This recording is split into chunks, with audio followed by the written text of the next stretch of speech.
In 1885, Victoria Hayes boarded a train in Boston with nothing but a single trunk of possessions and a heart full of desperate hope. At 34, standing a towering 6 feet tall in an era when most men barely reached that height, society had already written her final chapter, but Victoria refused to accept that ending. What awaited her in Timber Creek, Montana, wasn't the fresh start she'd envisioned. It was public humiliation that would have broken a lesser woman. Yet fate has a peculiar way of bringing together souls who recognize themselves in each other. This is the story of how a woman mocked for her unusual height found her place in the most unexpected of circumstances, standing eye to eye with a man who saw her not as too tall, but as perfectly matched. Before we jump back in, tell us where you're tuning in from, and if this story touches you, make sure you're subscribed, because tomorrow I've saved something extra special for you. The January wind carried a bitter chill as it swept through Boston's cobblestone streets, finding every gap in Victoria Hayes's woolen coat, despite her best efforts to keep it closed at her throat. 34 winters had taught her that the cold was relentless in its pursuit, much like the whispers that followed her through the city's social circles. "Miss Hayes," Mrs. Thornton's voice called from the parlor as Victoria entered the boarding house, stomping snow from her boots. "A letter arrived for you this afternoon." Victoria paused, surprised. Few people wrote to her these days. Since her father's passing 2 years prior, correspondence had dwindled to obligatory holiday greetings from distant relatives who felt duty-bound rather than genuinely interested. "Thank you," she replied, accepting the envelope with gloved fingers. In the privacy of her small room, once the servants' quarters of what had been a grand home before financial necessity forced it into a boarding house, Victoria removed her coat and sat at the edge of her narrow bed. The return address showed Timber Creek, Montana Territory, and the name Daniel Weber. 4 months of correspondence had culminated in this final letter. Victoria's hands trembled slightly as she broke. The seal. "My dear Miss Hayes, your latest letter confirmed what I had already determined. We are of similar minds and compatible temperaments. Though we have never met in person, I believe we could build a good life together here in Timber Creek. I run a successful general store, have a comfortable 2-story home, and can offer security and respect, if not the romantic notions young girls dream of. I have arranged for a train ticket to be held at the Boston station in your name, departing February 15th. If you accept my proposal of marriage, simply claim the ticket and telegraph your expected arrival date. If you decline, I understand completely and wish you well. With sincere regard, Daniel Weber." Victoria set the letter on her lap, gazing at her reflection in the small mirror hanging on the wall opposite her bed. The woman staring back at her was still handsome in her features. High cheekbones, clear green eyes, a straight nose and full lips. But what everyone noticed first, what they couldn't seem to see past, was her height. Standing 6 feet tall since she was 16, Victoria towered over most women and many men. Her mother, also tall but not remarkably so, had called her "my elegant cypress" when Victoria would come home crying after being teased at school. But Boston society saw only oddity, regardless of her pleasant face or refined manners. Her height had cost her more than vanity. Victoria had been engaged once to a promising young banker who had proclaimed her statuesque and regal despite her uncommon stature. But when a prettier, younger, more conventionally petite woman had shown interest, Victoria's fiancé had discovered concerns about cutting a proper figure as a couple and the impropriety of having a wife who stood taller than him at social gatherings. The broken engagement had been humiliating enough. The whispers that followed were worse. "Did you hear about poor Victoria Hayes?" James broke it off. "Can you blame him? With that height, she looks like she belongs in a circus sideshow. Such a shame. She might have made someone a good wife if not for that unfortunate condition." After her father died, leaving only debts and a house that had to be sold to pay.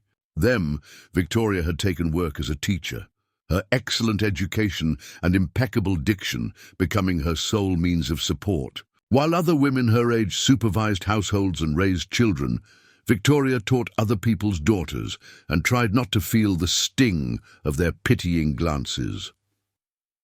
Rising from the bed, Victoria moved to the small trunk in the corner of her room. Opening it, she removed a wooden box containing her most precious possessions, her mother's pearl earrings, a daguerreotype of her parents on their wedding day, and a small pouch containing the modest sum she had managed to save over 2 years of careful economy. Beside these, she placed Daniel Webber's letters. They were not romantic or particularly personal, but they were honest. A 42-year-old shopkeeper who had built a business in the growing Montana Territory, who wanted a partner rather than a pretty ornament. He had advertised in newspapers back east for a mature woman of practical skills and sensible disposition. And Victoria had answered, sending a truthful description of herself, including her unusual height. "I seek companionship and mutual respect," he had written, "not the fleeting passion that fades as quickly as youth." It wasn't love, but it was perhaps something more reliable, the chance at a life with purpose, beyond watching younger, smaller women live the future she had once imagined for herself. The next morning, Victoria gave notice at the school where she worked, ignoring the knowing looks exchanged between the headmistress and other teachers. She claimed the train ticket at the station and sent a telegraph to Daniel Webber, informing him of her expected arrival date in 3 weeks' time. "Going out west to be a mail-order bride?" the telegraph operator asked, not unkindly. "Brave woman. Hope he's a decent sort." "He seems to be," Victoria replied, her chin lifting slightly, "and I've always found that new territories often allow for new beginnings." The operator nodded. "True enough. My sister went to California 5 years back, married a fellow she'd never met. They've got 3 children now, and land of their own." Victoria smiled, allowing herself a moment of hope. For the next 3 weeks, Victoria methodically prepared for her departure. She sold what few pieces of furniture she possessed, carefully selected which clothes to take and which to leave behind, and sewed herself a new dress for her arrival, a practical but flattering navy wool that elongated her already tall frame, rather than trying to minimize it. The night before her departure, Mrs. Thornton invited Victoria to take tea in the main parlor, an unusual gesture given that the boarders typically kept to themselves. "I've run this boarding house for 15 years, Mrs. Thornton said as she poured the tea. "Seen all sorts come and go. Most women in your position would have settled for whatever scraps of security they could find here in Boston." Victoria accepted the cup. "I've never been one to settle, Mrs. Thornton." "No, you haven't." The older woman studied her with shrewd eyes. "That's why I think you might actually succeed out there. The West isn't kind to the weak-willed." "I may look like a redwood among daisies," Victoria said with a small smile, "but I assure you my roots run deep." "Good." Mrs. Thornton raised her cup in a toast. "To new beginnings, then." "To new beginnings," Victoria echoed, trying to ignore the flutter of anxiety in her stomach. The journey west was long and grueling. Victoria had traveled little in her life, and never farther than New York City. The constant motion of the train, the changing landscapes outside her window, the nights spent trying to sleep sitting upright, and the brief, uncomfortable stops at stations along the way all tested her resolve. Yet with each mile that passed, beneath the train's wheels, she felt the weight of Boston's expectations and disappointments falling away. By the time the train approached Montana Territory, Victoria had developed a certain resilience to discomfort and a growing excitement about the life that awaited her. The mountains rising in the distance seemed to embody the challenges ahead, formidable but not insurmountable. When the conductor announced they were approaching Timber Creek, Victoria gathered her belongings and checked her appearance one last time in the small hand mirror from her reticule. Her face was clean and composed, showing the fatigue of travel, but also the determination that had carried her across the country. Timber Creek Station, the conductor called as the train began to slow. Timber Creek, Montana. The platform was modest compared to the grand stations of eastern cities, but bustling nonetheless.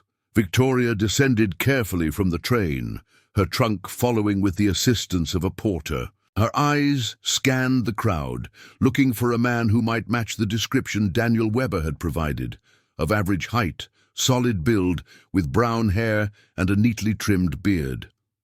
Among the crowd, several men stood alone, clearly waiting for arriving passengers.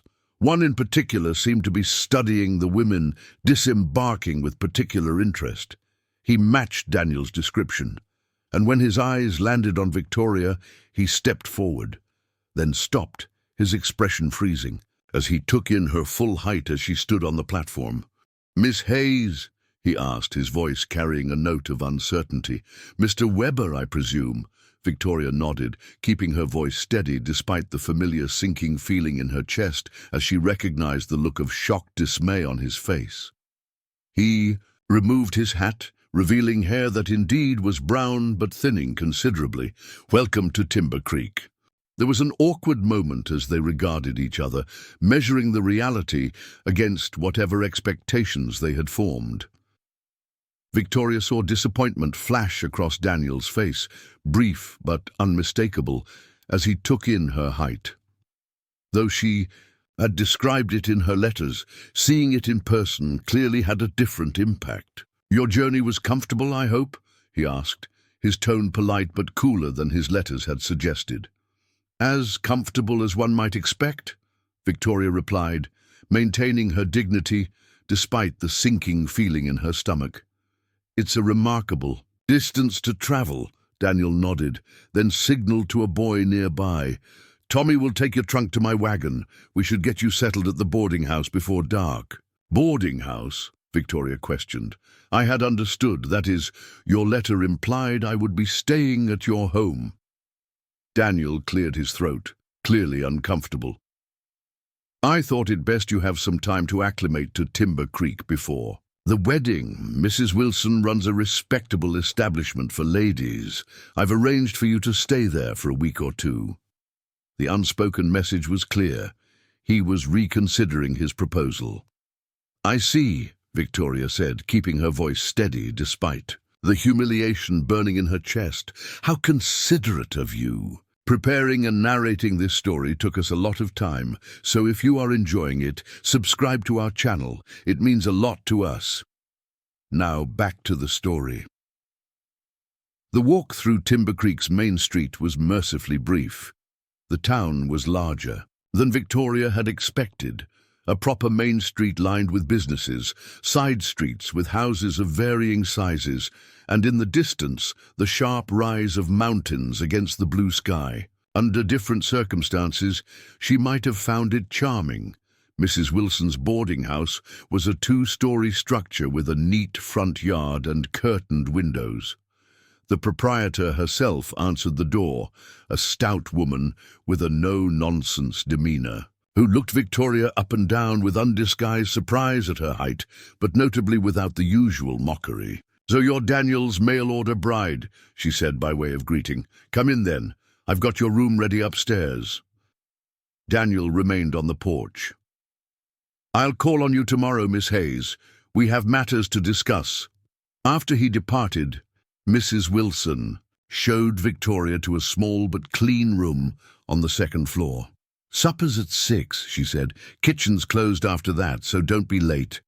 She paused at the door, her expression softening slightly. "He didn't tell you he was having second thoughts, did he?" Victoria set down her reticule on the bed. "No, he did not." Mrs. Wilson sighed. "Daniel Weber is not a bad sort, but he's always cared too much what others think. Been telling folks for weeks how he's ordered himself a proper Eastern lady to bring some refinement to his home." She glanced meaningfully at Victoria's towering frame. "I expect you weren't quite what he was picturing." "Apparently not," Victoria agreed, too tired to pretend otherwise, though I was entirely truthful in my letters. "Men hear what they want to hear," Mrs. Wilson said with a shrug, "and see what they want to see. Rest now. Things often look different after a good night's sleep." But morning brought no improvement. Daniel arrived at the boarding house just after breakfast, his expression grave, as he asked Victoria to accompany him on a walk. They strolled toward the town square, maintaining a proper distance between them despite their supposed engagement. "Miss Hayes," he began once they were away from the boarding house, "I find myself in a difficult position." "You wish to withdraw your proposal," Victoria stated simply, refusing to make this easier for him. Daniel had the grace to look ashamed. "It's not that I find you objectionable. You seem a refined and intelligent woman. It's just my height makes me appear too masculine for a wife," she finished for him. "Well, yes," he admitted, "and Timber Creek is a small community. People talk. A man in my position needs to maintain a certain image, and I would damage that image." The hurt was eclipsed by a rising anger. "You must understand," Daniel continued, oblivious to the fire kindling in her eyes. "I'm one of the founding businessmen of this town. People look to men like me to uphold standards. A wife who towers over her husband might suggest weakness in my judgment." Victoria stopped walking. "Mr. Weber, let me be perfectly clear. My height is a fact of my existence, nothing more. I'm 34 years old, educated and capable. I have traveled across the country based on your written promise of marriage, and now you stand here speaking to me of image and standards." Several passers-by turned to look at them, drawn by her raised voice. Daniel's face flushed with embarrassment. "Please lower your voice," he hissed. "This is precisely what I mean. A proper lady would show more restraint. A proper gentleman would honor his commitments," Victoria countered, "or at the very least would not hide behind social pretensions to mask his own insecurities." Daniel's expression hardened. "I see I was mistaken about your character as well as your appearance. The engagement is off, Miss Hayes. I'll provide funds for your return journey to Boston, but I expect you to depart on tomorrow's eastbound train." "Keep your money," Victoria said coldly. "I'd rather starve than accept another penny from you." With that, she turned and walked away, her back straight despite the crushing weight of her situation. She had spent nearly everything she owned on preparations for this new life. She had no home to return to in Boston, no position waiting for her, and now no future in Timber Creek. As she approached the boarding house, a small crowd had gathered outside the general store across the street. Daniel's store, she realized. With a fresh wave of humiliation, word had clearly spread quickly, and curious townspeople were openly watching her walk of shame back to Mrs. Wilson's. "That's her. Weber's mail-order mistake," she heard someone whisper, none too quietly. "Look at that height. She's a regular giantess," another voice replied. "Poor Daniel narrowly escaped being made a laughingstock." Each word struck like a physical blow, but Victoria kept walking, one foot in front of the other, until she reached the sanctuary of the boarding house. Mrs. Wilson met her at the door, concern etched on her kind face. "I heard," she said simply. "That man has the backbone of a garden slug." "He's not worth your contempt," Victoria replied, struggling to maintain her composure. "But I find myself in a difficult situation. I don't have the funds for an extended stay, nor for immediate return passage." Mrs. Wilson ushered her inside, away from prying eyes. "You can stay through the week while we figure something out. There's always a need for educated folk, even in a frontier town." "Thank you," Victoria said, gratitude momentarily overwhelming her pride. "I'll repay your kindness." "See that you do," Mrs. Wilson replied, practical as ever. "Now go wash your face and rest a bit. I'll bring up some tea." Alone in her room, Victoria finally allowed herself the luxury of tears. Not for Daniel Webber, he deserved none of her emotion, but for the hope that had carried her across the country only to be dashed on the rocks of shallow prejudice. She had risked everything on this chance, and now found herself stranded in a hostile community where she was already an object of ridicule. As the afternoon light slanted through her window, Victoria made a decision. She would not be defeated by this setback. Somehow she would find a way to establish herself in Timber Creek, or earn enough to move on to another frontier town where her skills would be valued. She had survived disappointment before. She would survive this too. Little did Victoria know that 40 miles outside of town, on one of the largest cattle ranches in the territory, news of Webber's too-tall bride was about to reach a man who had his own reasons to be interested in a woman judged too quickly by her unusual stature. 3 days after her public humiliation, Victoria sat in Mrs. Wilson's parlor, writing application letters to schools in nearby towns. The irony wasn't lost on her, seeking teaching positions similar to the one she had abandoned in Boston, while her dreams of a fresh start had unraveled so completely. "Your penmanship is exquisite," Mrs. Wilson remarked, examining Victoria's work. "The school board in Henderson might be interested. Their teacher left mid-term to get married." "I'm glad to be of use," Victoria replied, sealing an envelope and grateful for Mrs. Wilson's practical assistance. "And I'm grateful for your allowing me to stay while I reconsider my options." Mrs. Wilson settled into a nearby chair with her knitting. "Any thoughts on what those options might be? Daniel's been telling anyone who will listen that he generously offered to pay your way back east." Victoria's fingers stilled momentarily. "Yes, very generous of him to clean up his own mess," she said dryly. "But as I told you, I have nothing waiting for me in Boston. My father is gone, our house sold to pay debts, and my position at the school has surely been filled." The older woman nodded thoughtfully. "Timber Creek isn't an easy place for a woman alone, especially one who's already been the subject of gossip. But there's always Denver, bigger city, more opportunities for someone with your education." "Perhaps," Victoria agreed, though the prospect of starting over yet again in another unfamiliar place was daunting. "I'll need to earn enough for the fare first." A knock at the front door interrupted their conversation. Mrs. Wilson rose to answer, returning moments later with a tall, elegantly dressed woman who surveyed the parlor with keen interest. "Miss Hayes, this is Mrs. Eleanor Roberts. She's heard about your situation and has a proposition for you." Victoria stood, smoothing her skirts, immediately aware of the contrast between her simple traveling dress and Mrs. Roberts's fashionable attire. More striking, however, was that Mrs. Roberts stood nearly as tall as Victoria herself, perhaps only an inch or two shorter. "Miss Hayes," Mrs. Roberts extended a gloved hand, "I'm told you're a teacher from Boston." "I've had 5 years of experience," Victoria replied cautiously. "How may I help you?" "I run the only private academy in Timber Creek," Mrs. Roberts explained. "My Latin instructor has been called away, family emergency in St. Louis, and I find myself with 20 students and no one qualified to teach them."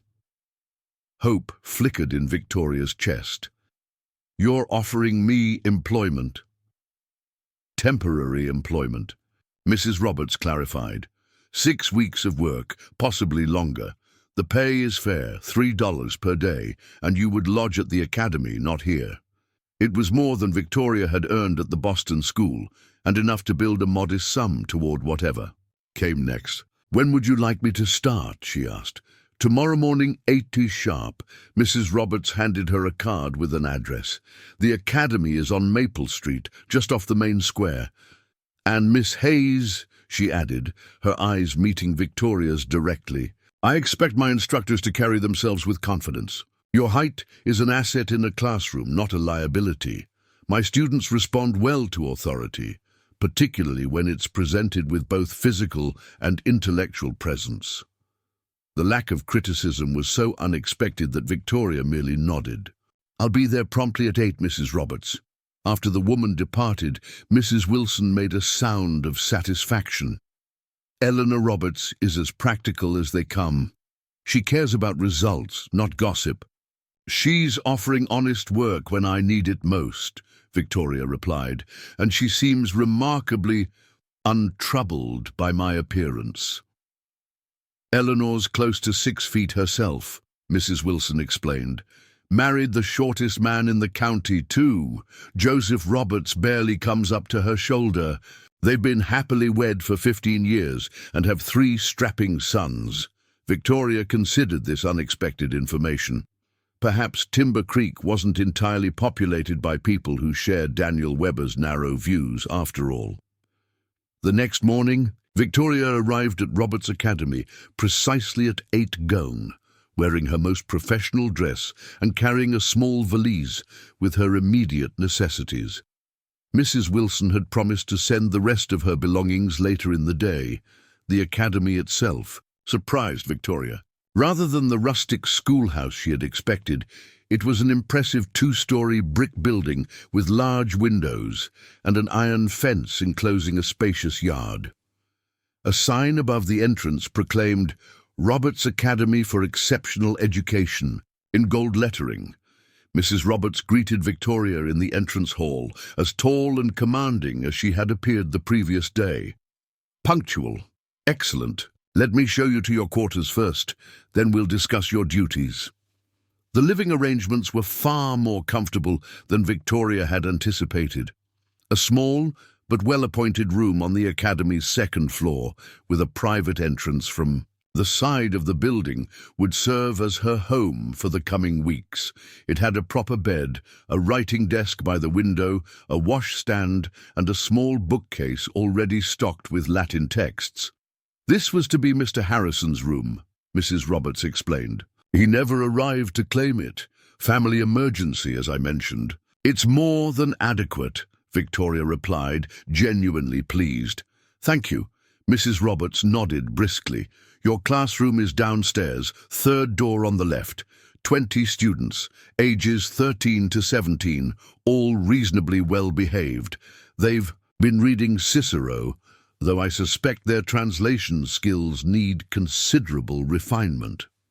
"I'm familiar with Cicero," Victoria assured her. "He was a particular focus at my previous school." "Good. I'll introduce you at the morning assembly. In half an hour." Mrs. Roberts paused at the door. "The students may be curious about you at first. Your height, your Boston background. Children are naturally inquisitive." Victoria had taught long enough to recognize the warning in Mrs. Roberts's words. "I understand. Novelty wears off quickly when confronted with Latin conjugations." A hint of a smile crossed Mrs. Roberts' face. "Precisely my thought. Welcome to Roberts Academy, Miss Hayes." The morning assembly went much as Victoria expected. 20 pairs of young eyes widened as she stood beside Mrs. Roberts at the front of the assembly hall. 2 tall women, commanding attention without saying a word. There were whispers, of course, and a few poorly concealed giggles, but Mrs. Roberts silenced them with a single stern glance. "Students, this is Miss Hayes from Boston. She will be taking over your Latin studies while Mr. Harrison attends to family matters. I expect you to show her every courtesy and apply yourselves diligently." "To your studies," Victoria stepped forward. "Thank you, Mrs. Roberts. I look forward to exploring the beauty and complexity of Latin with each of you." Her first class proceeded better than she had dared hope. The students, despite their initial curiosity about her height, quickly discovered that Miss Hayes expected attention and effort. By lunchtime, they were fully engaged in translating passages from Cicero's speeches, the novelty of her appearance forgotten in the face of academic challenge.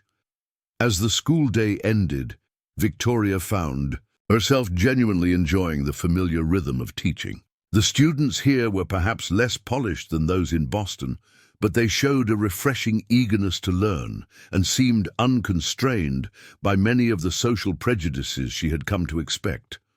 At dinner, in the small faculty dining room, Victoria met the Academy's other teachers, Mr. Patterson, a middle-aged mathematics instructor with spectacles and a perpetual ink stain on his right index finger. Miss Collins, a young woman who taught natural sciences and seemed barely out of school herself, and Dr. Walsh, an elderly gentleman who handled history and literature with equal enthusiasm. "Boston, eh?" Dr. Walsh remarked as they dined on a simple but hearty stew. "I taught at Harvard for a time, found it stifling. Too many traditions, too little thinking." "What brought you to Montana territory?" Victoria asked, curious about this cultured man so far from academic centers. He smiled, revealing a missing tooth. "Adventure, my dear. The chance to help shape minds unfettered by Eastern conventions, and a rather unfortunate gambling debt that made a hasty departure advisable." "Don't let him scandalize you," Mrs. Roberts interjected. "Thomas exaggerates for dramatic effect. He came west because his daughter married a rancher, and he couldn't bear to be separated from his grandchildren." Dr. Walsh chuckled. "Eleanor always ruins my colorful narratives with inconvenient truths." The easy camaraderie among the faculty was a stark contrast to the formal, often competitive atmosphere Victoria had experienced in Boston. Here, isolated from larger society, they had formed a close-knit community based on mutual respect and shared purpose. "You'll meet Joseph at Sunday dinner," Mrs. Roberts told Victoria as they finished their meal, referring to her husband. "He's away at present, livestock auction in Helena. He insists on personally selecting breeding stock for the ranch." "Ranch?" Victoria inquired. "The Academy is my passion," Mrs. Roberts explained, "but the Roberts Ranch is our livelihood. 3,000 acres, 15 miles outside town. Joseph manages it with our sons while I attend to the students' education." Victoria nodded, impressed by this woman who balanced two significant enterprises with apparent ease. "It sounds like you've built something remarkable here. We've done well enough," Mrs. Roberts acknowledged with characteristic practicality. "Montana rewards those willing to work hard and think clearly." The next several days established a comfortable routine. Victoria taught her Latin classes, prepared lessons in her private room, and gradually came to know her colleagues better. The atmosphere at the Academy provided a welcome respite from the gossip of the town, though she was acutely aware that outside these brick walls she remained Weber's rejected bride to many in Timber Creek. On Friday afternoon, as Victoria dismissed her final class, she noticed Mrs. Roberts standing in the doorway, observing. The older woman waited until the students had filed out before speaking. "You have a natural gift for teaching, Miss Hayes. The students are responding well to your methods." "Thank you," Victoria replied, pleased by the unexpected compliment. "They're bright young people." Mrs. Roberts stepped into the classroom, closing the door behind her. "I have a proposition for you, beyond our current arrangement." Victoria set down the papers she'd been gathering. "I'm listening." "Our enrollment is growing. Families from outlying ranches are sending their children to us rather than east for education. I've been considering adding Greek to our curriculum, alongside Latin. Would such an expansion interest you on a more permanent basis?" The offer caught Victoria by surprise. "You're proposing that I stay on after Mr. Harrison returns?" "If he returns," Mrs. Roberts corrected. "His letter yesterday suggested his mother's illness may be prolonged. But yes, I'm offering you a permanent position, Latin and Greek instruction, with a corresponding increase in salary." Hope blossomed in Victoria's chest. A permanent position meant security, respect, a place in the community based on her skills, rather than her appearance. "I would be very interested, Mrs. Roberts." "Good. We can discuss details after you've had more time at the Academy. For now, consider it an option for your future." She paused, studying Victoria thoughtfully. You've been keeping to the academy grounds all week. It wasn't a question, but Victoria nodded. I've been focused on establishing myself with the students. Understandable, but isolation isn't sustainable. The town must learn to know you as more than Weber's Folly. Tomorrow evening, you'll accompany us to the Timber Creek Literary Society meeting. Victoria hesitated. I'm not certain that would be wise, given recent events. Precisely because of recent events, it's necessary, Mrs. Roberts insisted. Dignity in the face of gossip is the quickest way to silence it. Besides, Dr. Walsh is presenting a paper on Whitman that's sure to scandalize the sewing circle, which should divert attention nicely. Despite her reservations, Victoria found herself agreeing. She couldn't hide within the academy forever if she intended to build a life here. Saturday evening arrived clear and mild. Victoria dressed with care in her best navy silk, a gown that emphasized her natural elegance without apology for her height. Mrs. Roberts nodded approvingly when Victoria joined her and Dr. Walsh in the entrance hall. Excellent. You understand the value of making a proper impression. The Literary Society met in the town hall, a gathering of about 30 of Timber Creek's more educated citizens.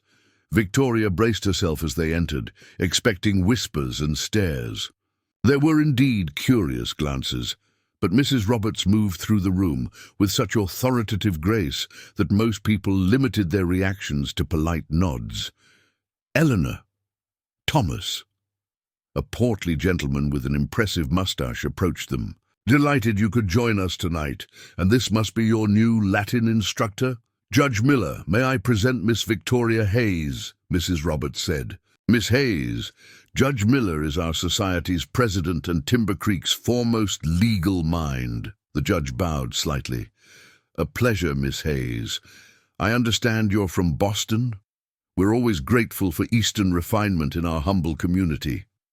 Before Victoria could respond, a familiar voice cut through the pleasant exchange. Eastern refinement indeed, though I would have thought refinement included honoring one's commitments. Daniel Weber stood nearby, a glass of punch in his hand, and a forced smile that didn't reach his eyes. He had clearly been waiting for an opportunity to approach. Victoria felt a flush of anger, but maintained her composure. Good evening, Mr. Weber. Judge Miller looked between them, suddenly uncomfortable. Ah, you're acquainted. Briefly, Victoria replied coolly. Mr. Weber and I discovered we had incompatible expectations. Daniel's smile tightened. Miss Hayes failed to accurately represent herself in our correspondence. On the contrary, Victoria countered, keeping her voice level despite the anger bubbling beneath her calm exterior. I was entirely truthful about my height. You simply chose not to believe it. A tall shadow fell across their uncomfortable circle as a new figure joined them. Weber, rumbled a deep voice. I see you're making your usual positive impression on the ladies. Victoria turned to find herself looking directly into the eyes of the tallest man she had ever encountered, standing at least 6'6", with broad shoulders and a frame that suggested immense strength. He dominated the space without effort. His dark hair was swept back from a strong-featured face weathered by sun and wind, and his eyes, a startling clear blue, fixed on Daniel with unmistakable disapproval. Anderson, Daniel acknowledged stiffly, I didn't expect to see you at a literary gathering. Evidently, the giant replied dryly. His gaze shifted to Victoria, his expression warming slightly. Ma'am, Jackson Anderson, I don't believe we've had the pleasure. The silence that followed Jackson Anderson's introduction stretched a moment. Too long, as Victoria found herself momentarily speechless. For perhaps the first time in her adult life, she had to tilt her head back slightly to meet a man's eyes. Victoria Hayes, she finally replied, extending her hand. Recently of Boston, currently instructing at Roberts Academy. His handshake was firm but not overpowering, his calloused palm speaking to years of physical labor despite his evident wealth. His clothes, while practical, were of fine quality. Miss Hayes is our new Latin and potentially Greek instructor, Mrs. Roberts supplied, observing the interaction with undisguised interest. She's brought Eastern educational standards to our humble academy. Latin? Jackson's eyebrows rose. Impressive.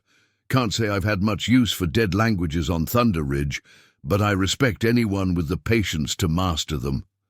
Victoria felt herself warming to his unaffected manner. The discipline of language has applications beyond mere translation, Mr. Anderson. Jack, he corrected with a smile that transformed his weathered face. Only the bank and tax collectors call me Mr. Anderson.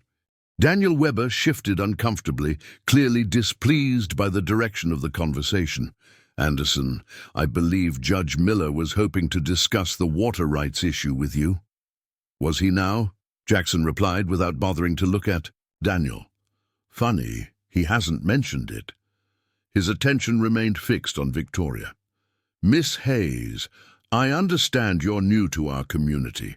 Have you seen much of the area beyond town limits? I've barely seen the town itself, Victoria admitted. My duties at the academy have kept me occupied. A shame. Montana's true character lies beyond Timber Creek's streets. He glanced at Mrs. Roberts. Eleanor, might I impose on your hospitality this coming Saturday? I'd like to show Miss Hayes some of the territory's natural wonders, a proper welcome to Montana. Mrs. Roberts nodded with what appeared to be satisfaction. Certainly, we have no academy functions planned. Victoria found herself caught off guard by the unexpected invitation. That's very kind, but Daniel interrupted my question. Jackson continued smoothly. I was about to ask if you ride, Miss Hayes. I do, she replied, years of proper Boston manners preventing her from the rudeness of refusing outright. Though, it's been some time. Excellent, I'll bring a suitable mount. Ladies in the West ride more frequently than in Eastern cities, you'll find. Saturday at 9? Put on the spot, and conscious of the growing audience their conversation had attracted, Victoria could see no graceful way to decline. Thank you, Mr. Jack. Saturday would be fine. Daniel's expression had grown increasingly sour during this exchange. If you'll excuse me, he muttered, retreating toward a group of merchants gathered near the refreshment table. As he departed, Judge Miller chuckled. You've put Webber's nose out of joint properly, Anderson. Not that I disapprove. Wasn't my intention, Jackson replied mildly, though the glint in his eye suggested otherwise. Just extending proper hospitality to a newcomer. Dr. Walsh, who'd been observing silently, finally spoke up. Anderson here owns Thunder Ridge Ranch, largest cattle operation in the county. Employs half the men in Timber Creek at one time or another. Only when they need extra income, Jackson corrected, or have wives who want them out of the house. The casual comment elicited laughter from those nearby, further dispelling the tension Daniel had created. Victoria found herself relaxing slightly, grateful for the intervention that had shifted attention away from her uncomfortable history with Webber. As the evening progressed, Victoria observed Jackson Anderson moving through the gathering with easy confidence. Unlike Daniel, whose social graces seemed practiced and somewhat forced, Jackson's manner was naturally commanding. People deferred to him not because he demanded it, but because his presence somehow made it the natural order of things. More surprising, however, was how he repeatedly drew Victoria into conversations, ensuring she was introduced to influential members of the community not as Webber's rejected bride, but as Roberts Academy's new Latin scholar. He's quite deliberately rewriting your social standing, Mrs. Roberts murmured as they watched Jackson engaged in animated discussion with Judge Miller and the bank president, and doing a remarkably efficient job of it. Why would he bother? Victoria asked, genuinely puzzled. He doesn't know me at all. Mrs. Roberts's expression was knowing. Jack Anderson has his reasons. For one, he and Daniel Webber have been at odds for years over business matters. For another, she paused, studying Victoria thoughtfully. Well, let's just say Jack appreciates those who stand out from the crowd. He's never been one to follow convention. Before Victoria could press for clarification, the Literary Society meeting was called to order. Dr. Walsh presented his paper on Walt Whitman, which indeed scandalized several members of the local sewing circle with its references to the poet's more passionate verses. The ensuing debate provided Victoria with valuable insights into Timber Creek society, who valued intellectual discourse over propriety, who clung to Eastern conventions, and who embraced the more liberal attitudes of the frontier. Throughout the discussion, she was aware of Jackson Anderson's occasional glance in her direction, assessing her reactions to various arguments. When she offered a brief but insightful comment on Whitman's use of natural imagery as metaphor, she caught a look of approval on his face. As the meeting concluded and people began to disperse, Jackson approached Victoria once more.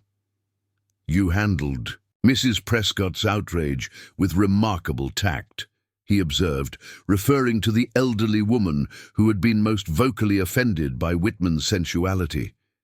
"Teaching has taught me to redirect rather than confront," Victoria replied, "though I found her concern about corrupting the town's youth somewhat overwrought. Whitman speaks truth, even if uncomfortable." Jackson smiled, that same transformation lighting his weathered features. "A diplomat and a scholar. Timber Creek is fortunate to have you, Miss Hayes." He bowed slightly. "Until Saturday, then, 9 o'clock. As he walked away, his towering frame easily visible above the dispersing crowd, Victoria felt Mrs. Roberts watching her with barely concealed amusement. "Well," the older woman said as they made their way back to the academy, "that was illuminating." Victoria chose not to acknowledge the obvious implication. Dr. Walsh's paper was indeed thought-provoking. "I wasn't referring to Thomas's literary analysis, as you well know." Mrs. Roberts chuckled. "Jack Anderson hasn't shown that much interest in a newcomer since the bank sent that young accountant from Chicago who could calculate sums faster than the abacus." "I hardly see the comparison," Victoria objected. "Mr. Anderson was simply being kind to counterbalance Daniel Webber's rudeness. Jack's many things, but simply kind isn't one of them," Mrs. Roberts replied. "He's deliberate in everything he does. If he's taken an interest in you, there's purpose behind it." Victoria frowned, uncertain how to interpret this information. "You make him sound calculating." "Strategic," Mrs. Roberts corrected. "There's a difference. Jack evaluates situations and people carefully, then acts decisively. It's how he built Thunder Ridge from nothing into the most successful ranch in the territory." Back in her room at the academy, Victoria found herself replaying the evening's events.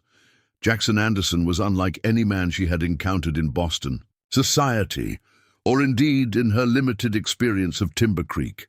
His height alone set him apart, but it was more than physical stature that commanded attention. There was something elemental about him, a force of nature contained within civilized constraints.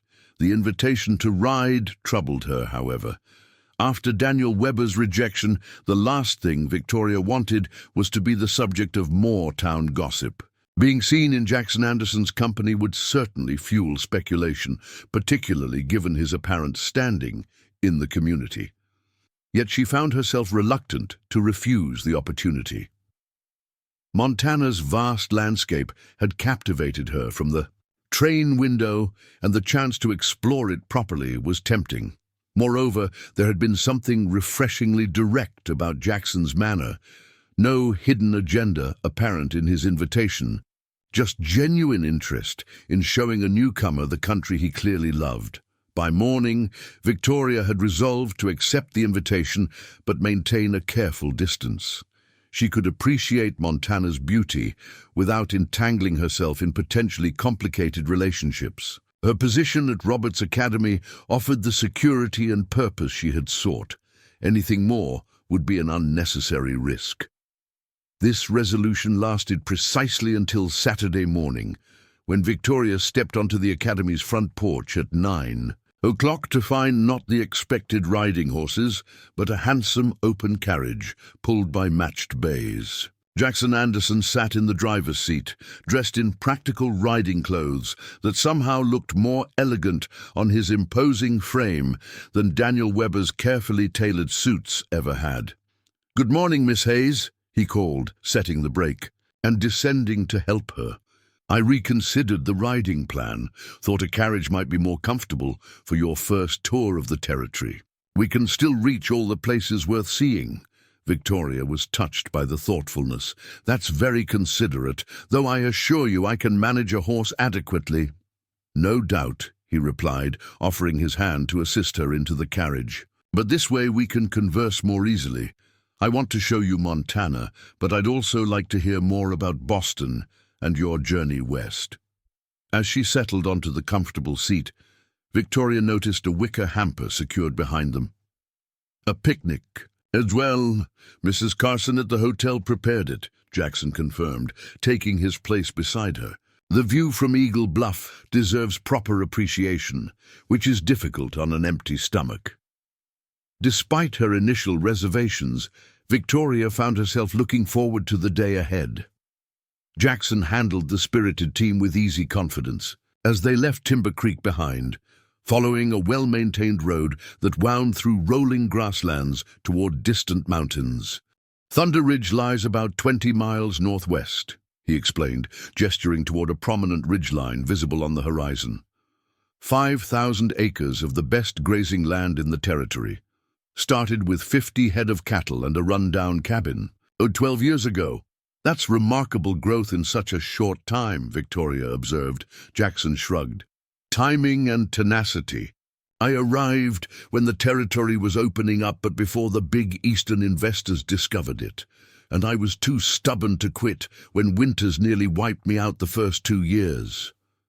They passed the next hour in comfortable conversation, Jackson, pointing out landmarks and sharing stories of early Montana settlement, Victoria asking thoughtful questions that revealed her genuine interest in the territory's development.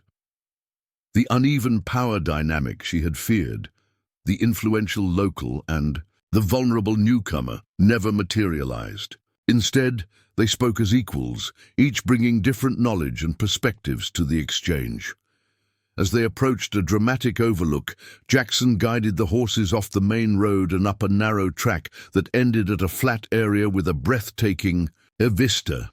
Below them stretched miles of pristine wilderness, a winding river cutting through forests and meadows with snow-capped peaks rising in the distance. "Eagle Bluff," Jackson announced unnecessarily. "Best view in the county." Victoria stood in the carriage for a moment, absorbing the magnificent panorama. "It's glorious," she breathed, "like nothing I've ever seen." Jackson watched her reaction with evident pleasure. "This is the real Montana, Miss Hayes, not Timber Creek's small concerns or even Thunder Ridge's cattle. This is what called me west and keeps me here." For the first time since arriving in the territory, Victoria understood the true appeal of this wild country. Boston's cramped streets and rigid society seemed impossibly distant, as artificial as stage scenery compared to the authentic grandeur spread before her. "Thank you for bringing me here," she said simply. Jackson smiled, that same transformative expression that seemed to erase years from his weathered face. "The day's just beginning, Miss Hayes. Montana has many more wonders to show you." The picnic Jackson had arranged rivaled anything Victoria had experienced in Boston's finest social gatherings. Mrs. Carson had prepared a feast of cold chicken, fresh bread, local cheese, and early spring berries, all packed with obvious care. A bottle of surprisingly good wine completed the repast. "To Montana territory," Jackson proposed, raising his glass. "And new beginnings." Victoria touched her glass to his. "To unexpected vistas," she countered, encompassing both the breathtaking landscape and the surprising turn her situation had taken. As they dined, Jackson asked thoughtful questions about her life in Boston, her teaching experience, and her decision to answer Daniel's advertisement. Victoria found herself revealing more than she had intended, drawn out by his genuine interest and lack of judgment. Most women would have returned east after such a disappointment, he observed as they finished their meal. What made you stay? Victoria considered the question seriously. Pride initially, she admitted. I refused to let Daniel Webber's shallow nature dictate my future. But now, there's something compelling about this place, a sense of possibility that Boston lacked. Jackson nodded, understanding in his clear blue eyes. The territory strips away pretense. Out here, what matters is competence, character, and courage. The rest, social position, family connections, appearances, means little against winter blizzards or summer droughts. Yet Timber Creek still has its hierarchies and prejudices, Victoria pointed out, as Daniel made quite clear. Towns always will, Jackson agreed. It's human nature to create artificial structures. That's why I prefer Thunder Ridge. My cattle don't care about my height or background, just whether I keep them fed and protected. The casual reference to his height surprised Victoria. Until now, neither of them had directly acknowledged their unusual stature.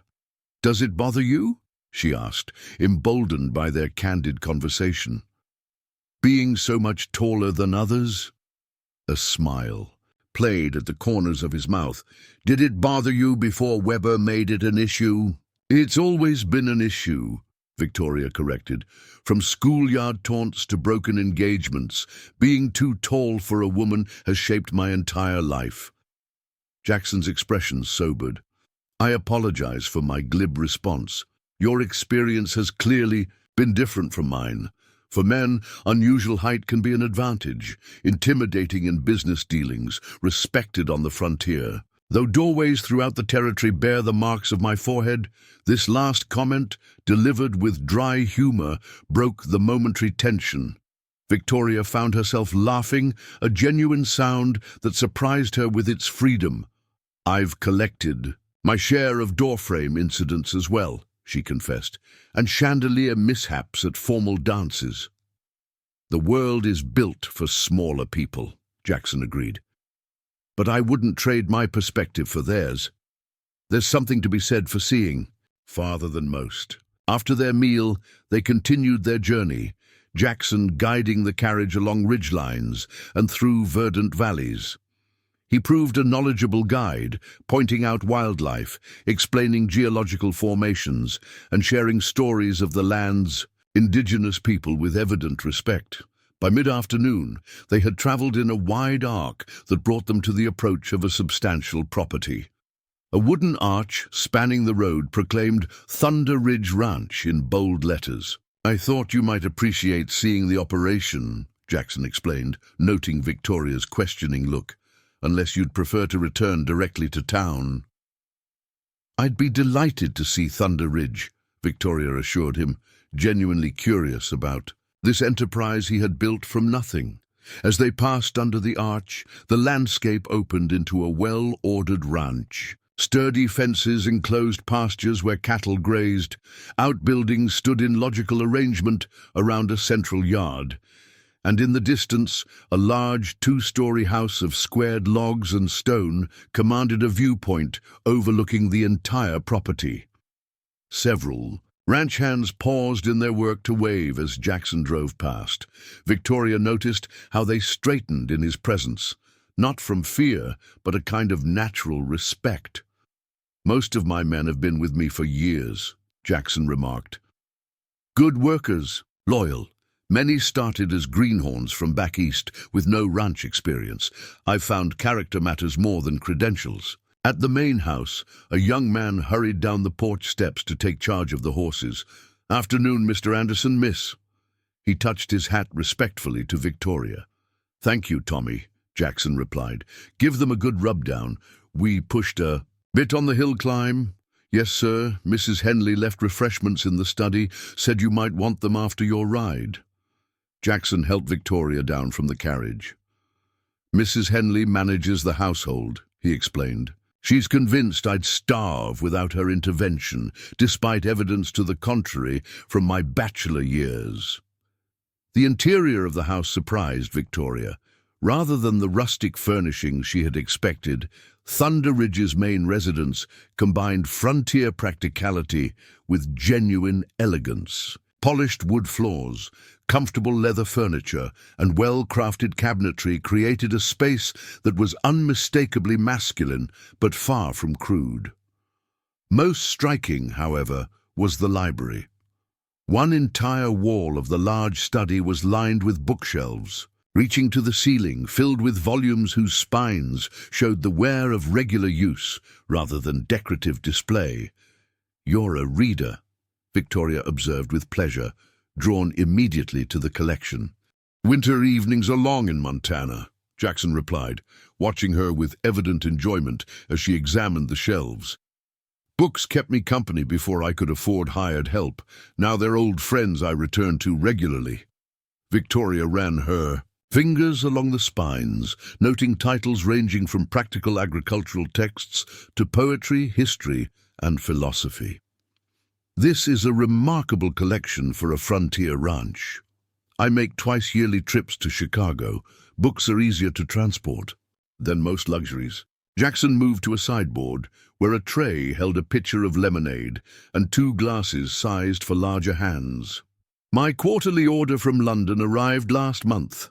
First editions of Tennyson and Hardy, if you'd care to see them." Victoria accepted the offered lemonade, increasingly intrigued by this complex man who ran cattle, quoted Whitman, and collected first editions with equal enthusiasm. "You're not what I expected from a Montana rancher," she admitted. "And what did you expect?" he asked, gesturing for her to take one of the leather armchairs positioned near the large stone fireplace. "Someone more rough-hewn, I suppose. Less worldly." Jackson settled in the chair opposite her, his long legs stretched toward the hearth, where a small fire took the chill from the spring afternoon. "Many of us came west, not to escape education, but to apply it differently. Judge Miller was a respected Philadelphia attorney before turning to frontier justice. Dr. Sullivan at the Timber Creek Clinic studied at Edinburgh. Even Eleanor Roberts held a teaching position at Oberlin before following Joseph West." "And you?" Victoria asked directly. "What brought Jackson Anderson to Montana territory?" Something shifted in his expression, a momentary guardedness that hadn't been present before. "Opportunity primarily, the chance to build something substantial on my own terms." Victoria sensed there was more to the story, but respected his evident desire not to elaborate. Instead, she redirected the conversation. "You've certainly succeeded. Thunder Ridge is impressive by any standard. It's taken 12 years of hard work," he acknowledged, "and more than a few mistakes along the way." He paused, studying her over the rim of his glass. "Which brings me to a matter I've been considering. How to address." Victoria tensed slightly, uncertain of his direction. "Oh? I understand you've accepted a permanent position at Roberts Academy." "Tentatively," Victoria clarified. "Mrs. Roberts and I are still discussing details." Jackson nodded. "Eleanor mentioned you might add Greek to the curriculum, a worthy expansion." "You seem well informed about academy business," Victoria observed, a question implicit in her tone. "I serve on the board of trustees," Jackson explained. "The academy was my idea initially, though Eleanor has made it her own. Timber Creek needed educational options beyond the basic schoolhouse if it was to grow properly." This connection between Jackson and Mrs. Roberts clarified several things for Victoria. The older woman's careful observation of their interactions, her ready agreement to Jackson's invitation, her cryptic comments about his strategic nature. "I see," Victoria said carefully. "So my employment falls under your purview as a trustee." Jackson's eyebrows rose. "Not at all. Eleanor maintains complete autonomy in staffing decisions. My interest in your position is entirely separate from academy governance." "What is your interest, then?" Victoria asked directly, her Boston reserve giving way to frontier directness. Twofold, Jackson replied with equal candor. First, I believe, you bring valuable skills and perspective to our community. Second, he hesitated, then continued with careful precision. I find myself intrigued by a woman who maintains her dignity, despite public humiliation, who builds new opportunities rather than retreating, and who, if you'll pardon my frankness, stands eye to eye with me in more ways than the merely physical. The plain-spoken assessment rendered Victoria momentarily speechless. In Boston, such direct expression of interest would have been considered shockingly improper. Yet here, in this frontier study with afternoon light streaming through tall windows, it seemed perfectly aligned with the territory's unvarnished honesty. "Mr. Anderson, Jack," she began, uncertain how to respond. "I'm flattered by your interest, but I've only just established my footing here. After the situation with Daniel Webber, I'm not eager to become the subject of more town speculation."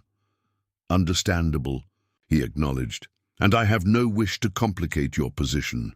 I merely wanted to be clear about my admiration and interest without the usual social obfuscation." His straightforward approach was both disarming and refreshing. No games, no hidden agenda, just honest expression of sentiment with space for her response. "I appreciate your candor," Victoria said finally, "and I admit to finding you equally intriguing. But I would ask for time and patience. My trust has been recently damaged." Jackson nodded, satisfaction evident in his expression. "Time and patience I can offer. Montana wasn't built in a day, nor Thunder Ridge in a season. Worthwhile endeavors deserve proper development." As they finished their refreshments, Jackson offered to show Victoria the rest of the ranch buildings before returning her to the academy. The tour revealed the full scope of his operation. The breeding program for developing cattle suited to Montana's climate, the innovative irrigation system he'd designed for hayfields, the comfortable but practical bunkhouse where his ranch hands lived. Throughout, Victoria observed how different workers interacted with Jackson, the easy respect that flowed both ways, the clear communication, the occasional good-natured jest that spoke to comfortable familiarity without crossing into disrespect. "Your men genuinely respect you," she noted as they walked back toward the waiting carriage. "Not just as their employer." "We depend on each other out here," Jackson replied simply.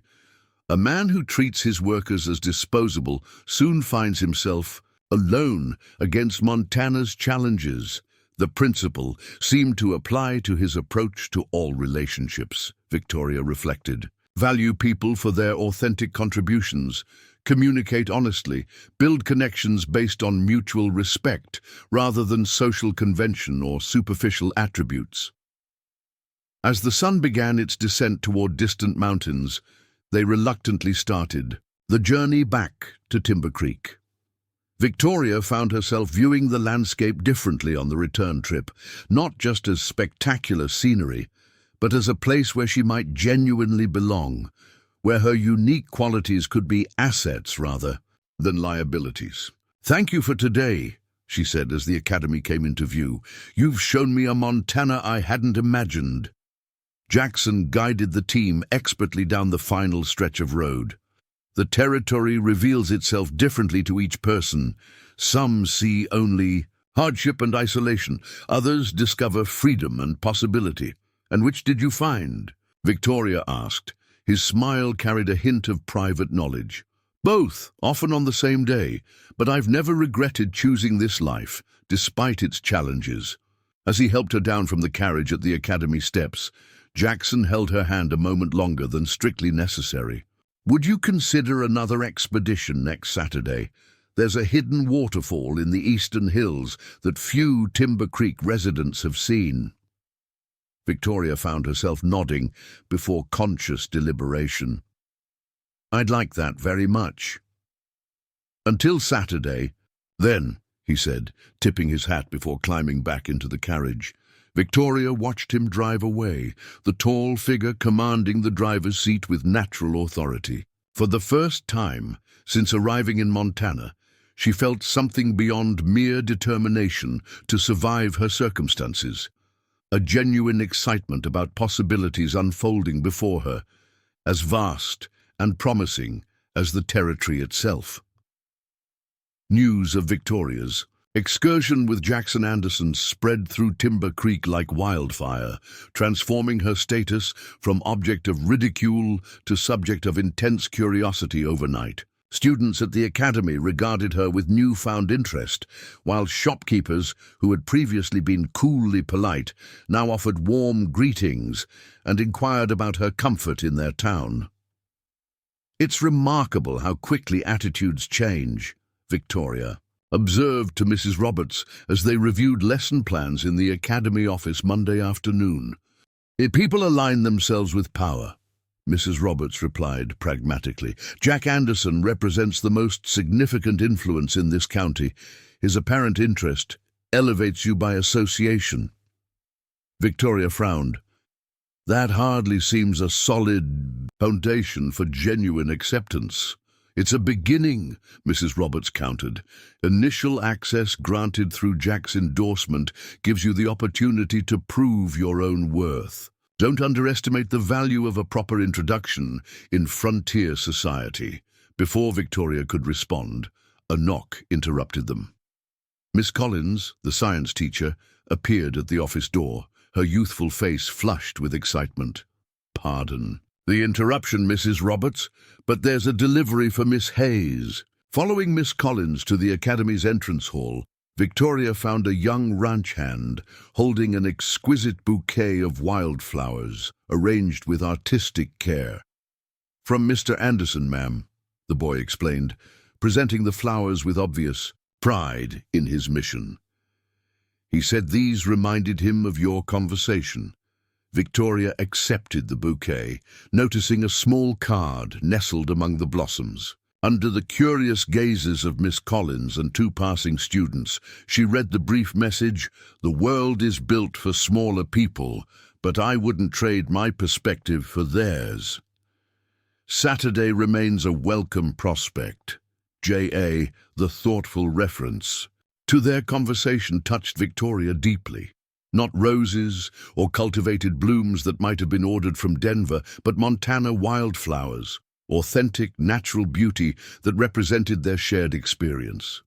"Thank you," she told the waiting messenger. "Please tell Mr. Anderson the flowers are lovely." The boy nodded, clearly prepared for this response.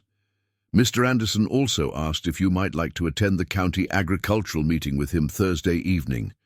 Said it wasn't as pretty as a waterfall, but important to community matters."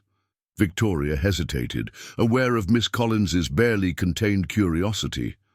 A second public appearance with Jackson would cement speculation about their relationship. Yet, she found herself nodding. "Please tell him I would be pleased to attend." After the messenger departed, Miss Collins could no longer contain herself. "Jackson Anderson sent you flowers and an invitation. Do you have any idea how extraordinary that is?" "I gather Mr. Anderson doesn't typically send botanical arrangements," Victoria replied dryly, carrying the bouquet toward her classroom. "He doesn't send anything to anyone." Miss Collins hurried alongside her. "Lizzie Palmer, her father owns the Mercantile. She's been trying to catch his attention for 3 years. Baked him pies. Had her father deliver special orders to Thunder Ridge personally so she could accompany him, even fell off her horse deliberately near his property once." "How innovative," Victoria commented, amused despite herself. "He sent his foreman to help her and continued his ride." Miss Collins's eyes were wide with the drama of it all. "Jack Anderson has been the most eligible bachelor in 3 counties since he established Thunder Ridge, and he's never shown particular interest in any woman. Until now." Victoria arranged the wildflowers in a vase on her desk, considering this information. Jackson's direct expression of interest took on additional significance with this context. If he truly was as selective in his attentions as Miss Collins suggested, his forthright approach to Victoria represented a substantial departure from his established pattern.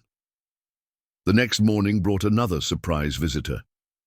Victoria was reviewing Latin translations before her first class when a shadow darkened her classroom doorway. Looking up, she found Daniel Webber standing there, his expression an uncomfortable mixture of embarrassment and determination. "Miss Hayes," he began, hat in hand. "Might I have a word?" Victoria maintained her composure despite her surprise. "Mr. Webber, this is unexpected." He glanced around the empty classroom before stepping inside. "I realize my presence is unwelcome, but I felt compelled to speak with you." "About what, precisely?" Victoria remained seated, unwilling to grant him the courtesy of rising. Daniel shifted his weight, clearly uncomfortable. "Your association with Jackson Anderson." Victoria raised an eyebrow. "I wasn't aware my associations required your approval." "Not approval," he said hastily. "Caution. Anderson isn't what he appears to be." "And what does he appear to be?" Victoria asked, her tone cool. "A successful rancher, a community leader, a refined gentleman despite his frontier business." Daniel twisted his hat in his hands. "But there are aspects to his history that give cause for concern." Victoria studied the man who had publicly humiliated her, trying to discern his motivation. "Why would you possibly care about my welfare now, Mr. Webber? You made your opinion of me quite clear." A flush crept up Daniel's neck. "I behaved poorly, I acknowledge that. But regardless of our personal differences, I wouldn't want to see any woman endangered through ignorance." "Endangered?" Victoria repeated skeptically. "That seems dramatic." Daniel leaned forward, lowering his voice. "Have you wondered why a man of Anderson's apparent refinement and success remains unmarried? Why he settled in remote Montana rather than establishing himself in Chicago or St. Louis? Why no one in Timber Creek knows anything concrete about his life before Thunder Ridge?" "Many people come west seeking fresh starts," Victoria countered. "It's hardly unusual."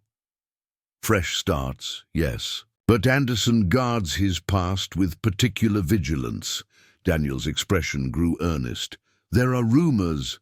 "I have no interest in rumors, Mr. Webber," Victoria interrupted firmly. "Especially from someone who has already demonstrated poor judgment regarding my character."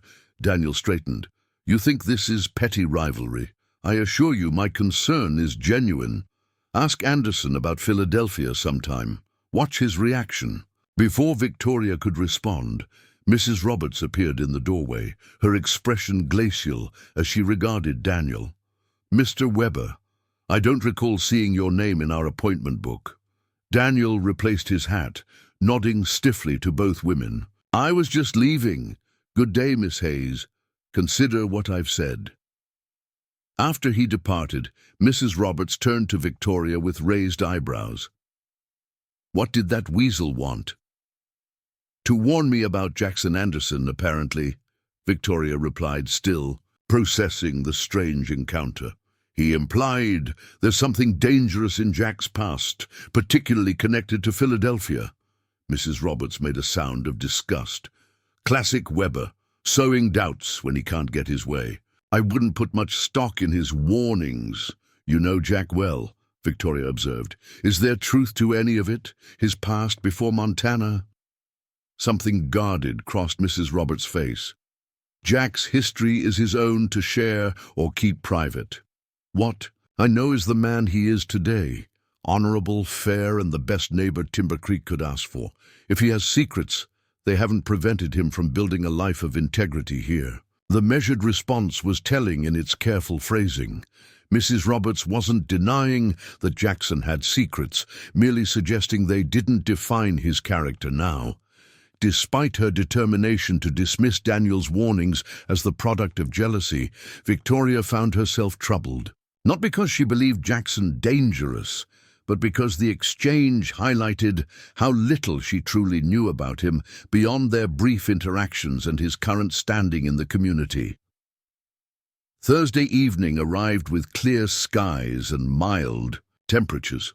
Victoria dressed with particular care in her best navy dress, the one that accentuated her height with its clean lines rather than attempting to minimize it.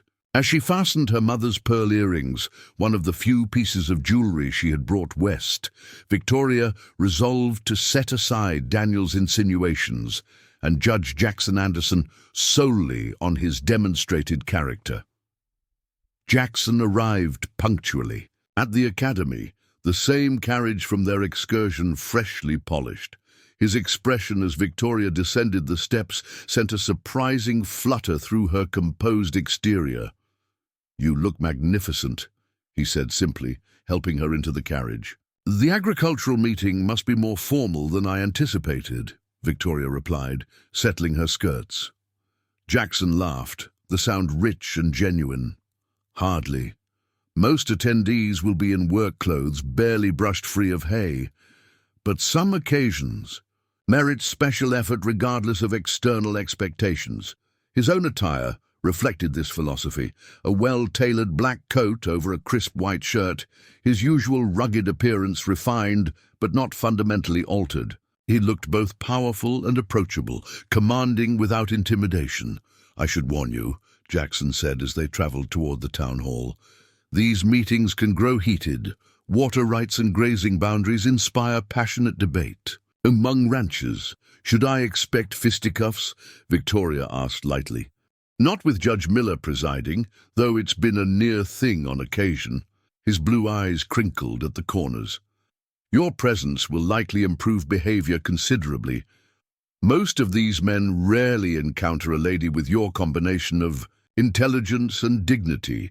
The compliment, delivered without flirtation, but as simple fact, warmed Victoria more than elaborate flattery ever could. The town hall was already crowded when they arrived, filled with an eclectic mix of ranch owners, farmers, merchants, and local officials. A noticeable hush fell over the assembled group as Jackson escorted Victoria through the door, his towering presence and her matching height creating an undeniably striking pair. Judge Miller approached immediately, genuine pleasure in his greeting. "Anderson, didn't expect to see you with such elegant company tonight. Miss Hayes, you bring much-needed refinement to our provincial gathering." As Jackson introduced her to various community members, Victoria observed the complex social dynamics at play. Most men greeted Jackson with evident respect, though she detected underlying currents ranging from wary deference to genuine affection. A few, particularly a group clustered near Daniel Webber, maintained a cool distance, exchanging significant glances as Jackson moved through the room. "Political factions," Victoria murmured as they found seats near the front. Jackson nodded, impressed by her perception. "Essentially, Timber Creek has two visions for its future. Some, like Weber, want rapid expansion, more businesses, Eastern investors, development at any cost. Others prefer measured growth that preserves what makes Montana unique while still improving opportunity. And you lead the preservationists," Victoria surmised. "I advocate balance," Jackson corrected. "Progress without destruction. It's made me enemies among those who see only potential profits." Victoria glanced toward Daniel, who was watching them with barely concealed animosity. "Some particularly committed enemies, it seems." Jackson followed her gaze, his expression hardening slightly. "Weber has particular grievances beyond policy disagreements. Has he approached you?" Before Victoria could respond, Judge Miller called the meeting to order. For the next hour, she observed the community's governance in action as ranchers debated water access during the upcoming dry season. Merchants presented proposals for road improvements, and farmers argued for protection from cattle encroachment. On croplands, throughout, Jackson participated with measured authority, speaking rarely but commanding complete attention when he did, offering solutions that balanced competing interests rather than favoring his own considerable holdings. It was leadership by example rather than imposition, and Victoria found herself increasingly impressed by his approach. When the meeting concluded, several people approached them, clearly eager to engage with Anderson's new friend, as Victoria overheard one rancher describe her.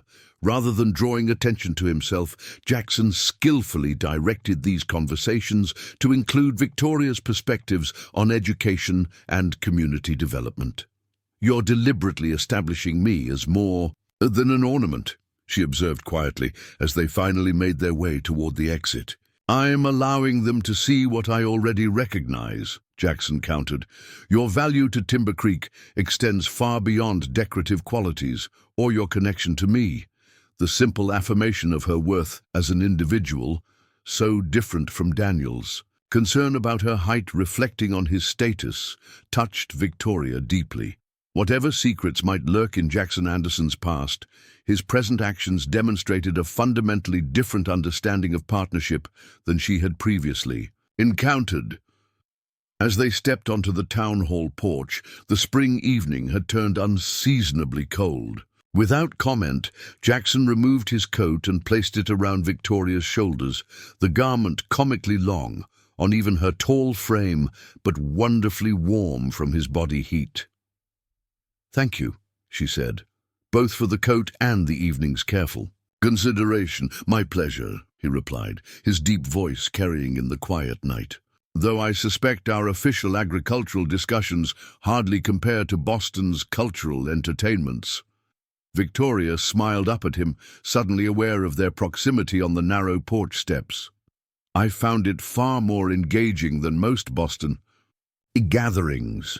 Real decisions affecting real lives rather than superficial social maneuvering." For a moment they stood silent in the moonlight, two tall figures perfectly matched, yet still learning each other's contours. Then Jackson offered his arm with old-fashioned courtesy. "May I see you safely back to the academy, Miss Hayes?" "You may indeed, Mr. Anderson," she replied, slipping her hand into the crook of his elbow. Neither noticed Daniel Webber, watching from the shadows across the street, his expression darkening as they walked away. Saturday's expedition to the hidden waterfall exceeded Victoria's already high expectations. Jackson had arranged for riding horses this time, correctly assessing that Victoria's confidence had grown since their first outing. The spirited mare he provided matched her height and temperament perfectly, tall, dignified, but with an undercurrent of energy that responded to a firm, gentle hand. "Persephone is particular about her riders," Jackson explained, as Victoria easily mounted the impressive animal. "She seems to have approved of you." Their journey took them through pine forests and across hidden meadows carpeted with early wildflowers. Jackson proved an engaging companion, sharing knowledge of local plant life and wildlife without lecturing, asking thoughtful questions about Victoria's teaching methods, and occasionally lapsing into comfortable silence that required no filling. The waterfall itself remained hidden until they rounded a final bend in the narrow mountain trail. Victoria gasped as it came into view, a shimmering ribbon of water cascading nearly 100 feet down a rugged cliff face into a crystal-clear pool. Below, rainbow mist danced where water met stone, creating an ethereal beauty that seemed out of place in the rugged Montana landscape. "It's breathtaking," Victoria murmured as they dismounted near the pool.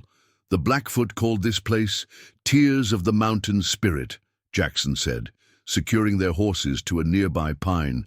"Legend claims the spirit fell in love with a mortal woman who couldn't survive in his realm, so he remains here, eternally weeping for what might have been." "How poetic," Victoria observed, surprised by his knowledge of indigenous stories, "and rather melancholy." "Most lasting beauty carries an element of sadness," Jackson replied, his expression momentarily distant. Then, visibly refocusing, he produced a small parcel from his saddlebag. "I thought you might like to sketch. Mrs. Roberts mentioned your artistic talents." The package contained a quality sketchbook and drawing pencils, another thoughtful gesture that demonstrated Jackson's attention to details about her interests. "Thank you," Victoria said, genuinely moved. though I must warn you, my sketches are amateur efforts at best. They spent a peaceful hour by the waterfall, Victoria attempting to capture its fluid beauty on paper while Jackson arranged the picnic. Lunch he had packed. Unlike their previous excursion's formal meal, today's fare was simple trail food, hearty bread, smoked venison, early strawberries, and coffee brewed over a small fire.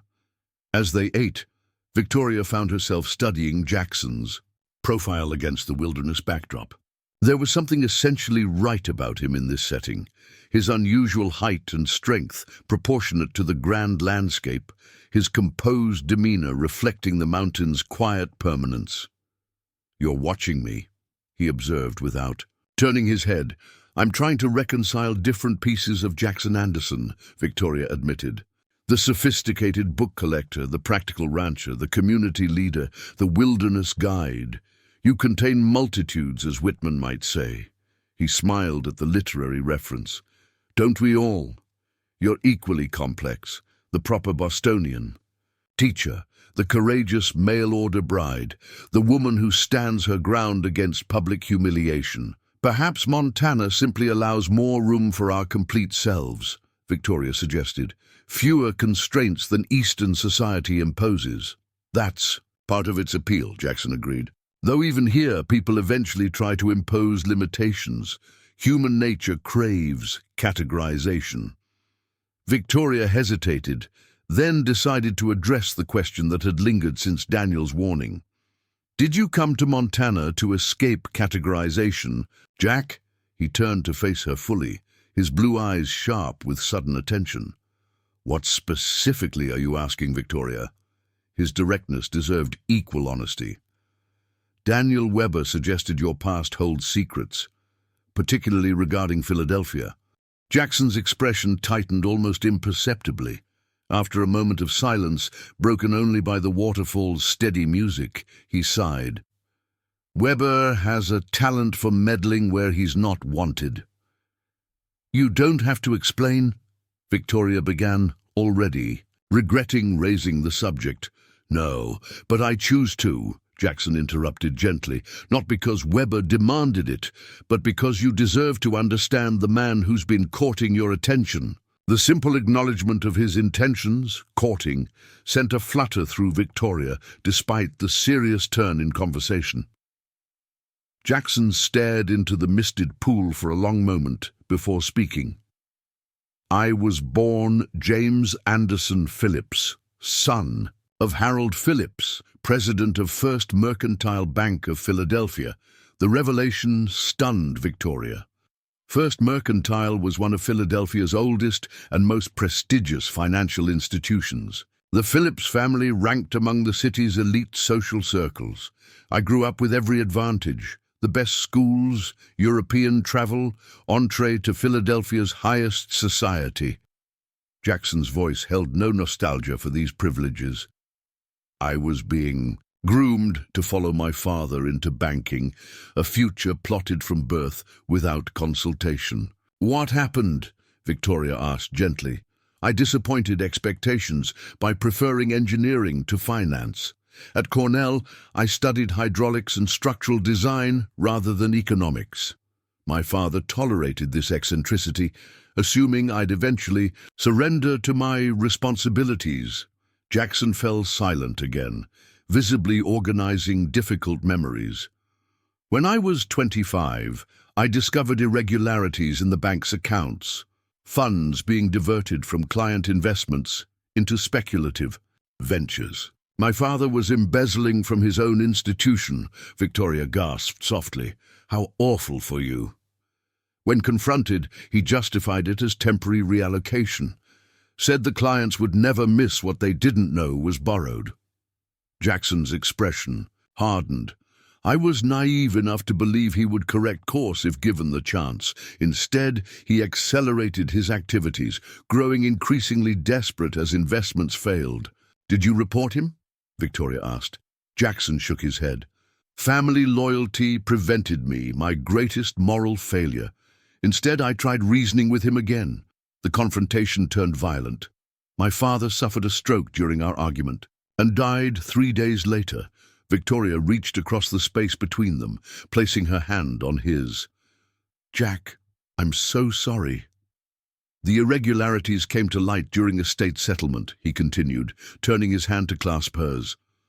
"Though never publicly linked to my father, the scandal destroyed the Phillips name in Philadelphia banking circles. My mother retreated to our country estate, my sister's marital prospects were damaged, and I found myself unwelcome in the world I'd been raised to command."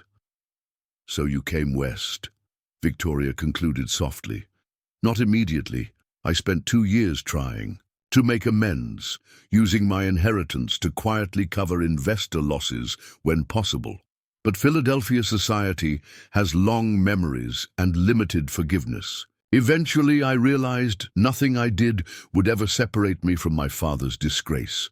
Jackson's gaze returned to the waterfall. "I traveled west, changed my name to my mother's maiden name and my middle name, and determined to build something honest with my remaining resources. Thunder Ridge represents 12 years of that effort." Victoria processed this revelation, understanding now the careful propriety of his business dealings, his emphasis on fair treatment of others, his leadership style based on earned respect rather than imposed authority. All reflected a man determined to live counter to his father's example. "Have you told many people this story?" she asked.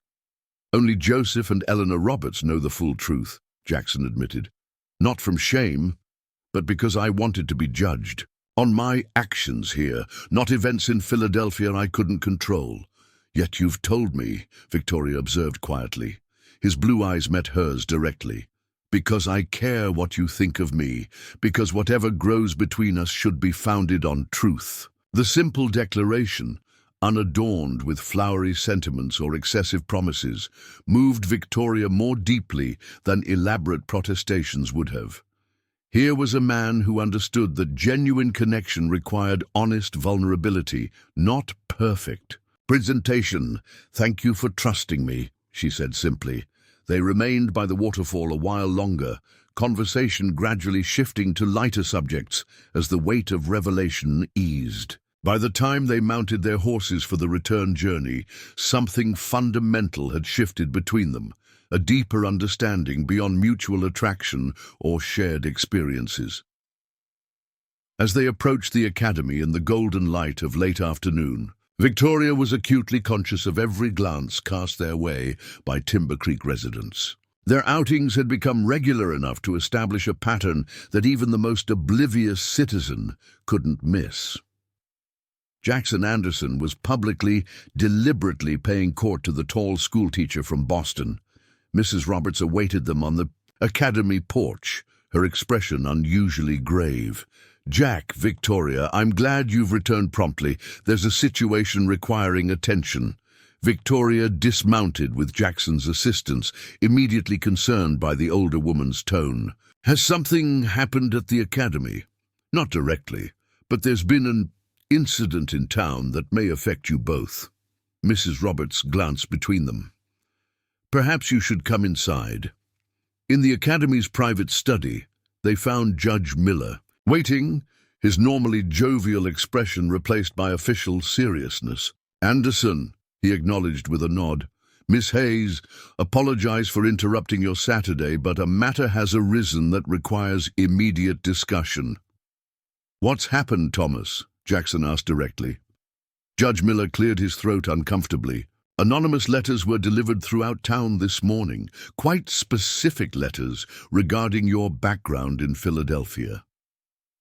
Victoria felt Jackson stiffen beside her, though his expression remained carefully neutral. "I see. They detail the first mercantile scandal, your father's death, your change of identity," the judge continued. "Present everything in the worst possible light, naturally." "Naturally," Jackson echoed dryly. Mrs. Roberts interjected, "The timing is obviously intended to damage your standing before Tuesday's town council vote on the railroad spur location." Victoria glanced between them, connecting political threads she hadn't fully appreciated.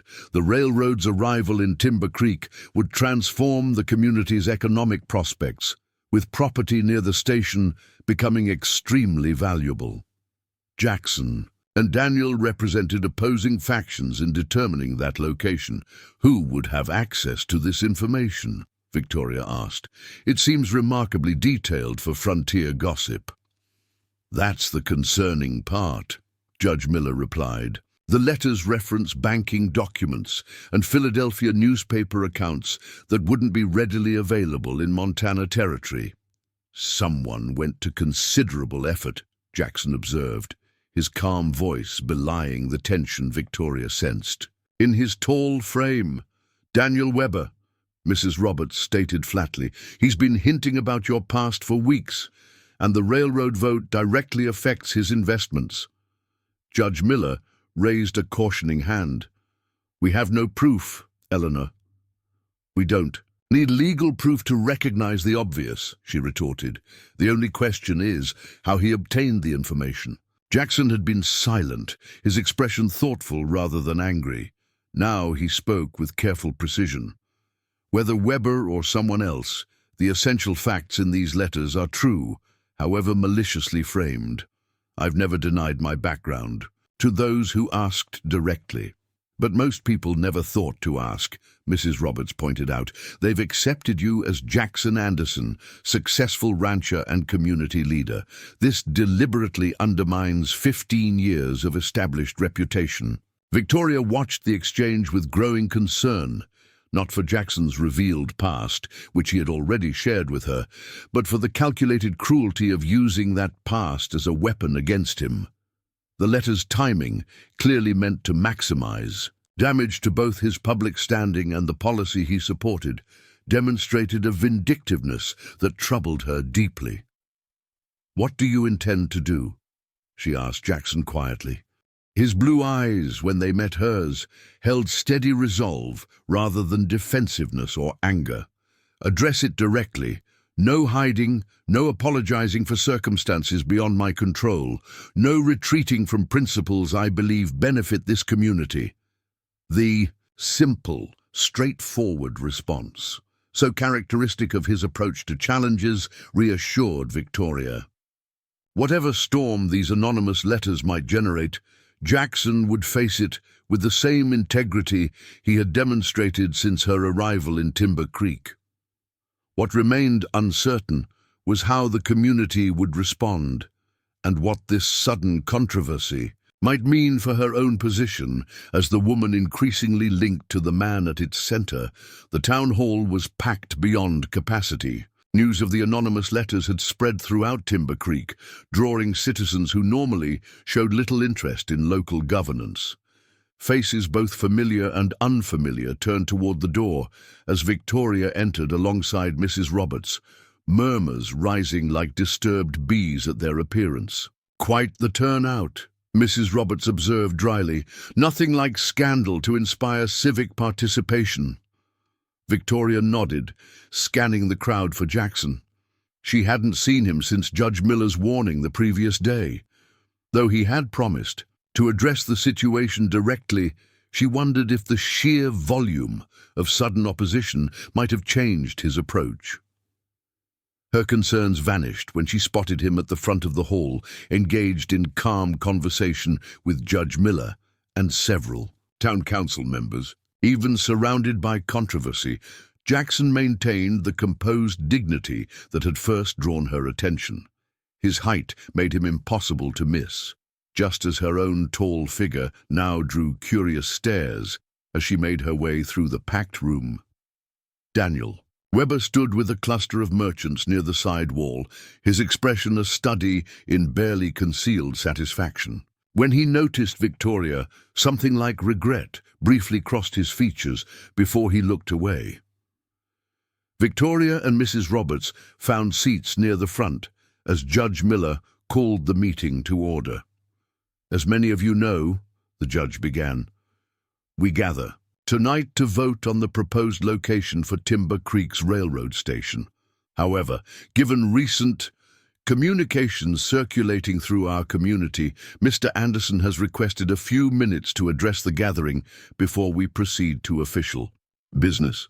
A hush fell over the crowd as Jackson rose and moved to the center of the platform. For a moment, he simply stood there, his impressive height allowing him to meet every gaze in the room. 15 years ago, he began without preamble, I arrived in Montana Territory with a new name and determination to build an honest life far from Philadelphia scandal. The anonymous letters many of you received yesterday contain partial truths about that history, facts I've never denied when asked directly, but never volunteered to those who didn't inquire. Victoria watched the audience reaction, noting the mixture of surprise, curiosity, and judgment on various faces. I was born James Anderson Phillips, Jackson continued, his deep voice steady. My father's financial improprieties at First Mercantile Bank and his subsequent death created a scandal that tarnished our family name beyond recovery in Eastern circles. Rather than live forever in that shadow, I chose to seek a place where I might be judged by my own actions rather than my father's failures. He paused, his gaze momentarily finding Victoria's, before continuing. Some might call this deceptive. I consider it a reasonable desire for fair evaluation.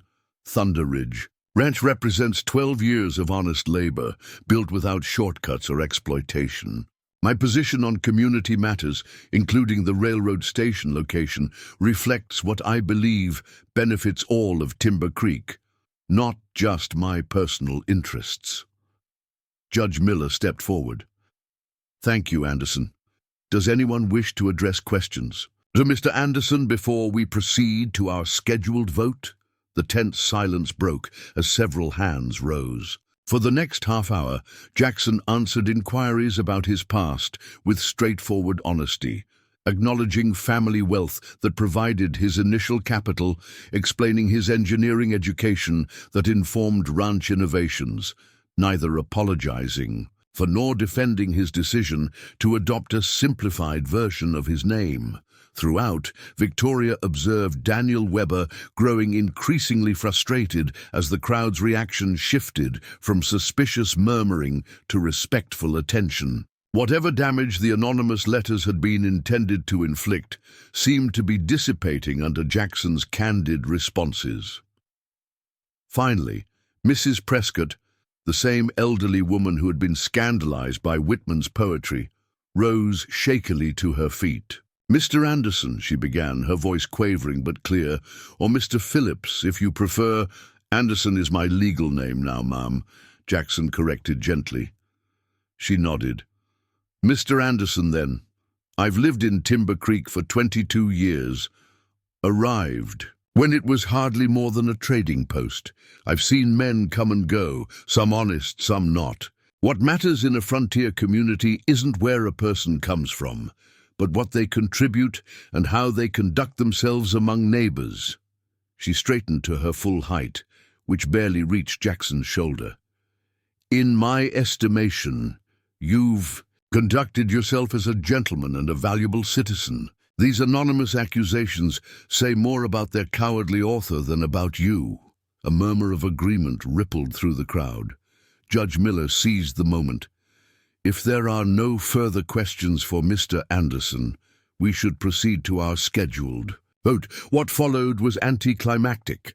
The town council, perhaps influenced by the room's shift in sentiment, voted 4-1 to approve Jackson's proposed railroad location, a site that would benefit the town's existing businesses rather than the undeveloped land Daniel had been quietly purchasing on speculation.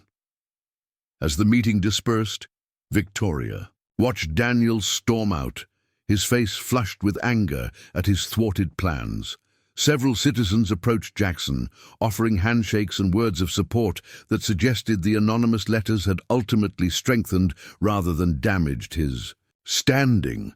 When the crowd finally thinned enough for Victoria to reach him, Jackson's expression softened visibly.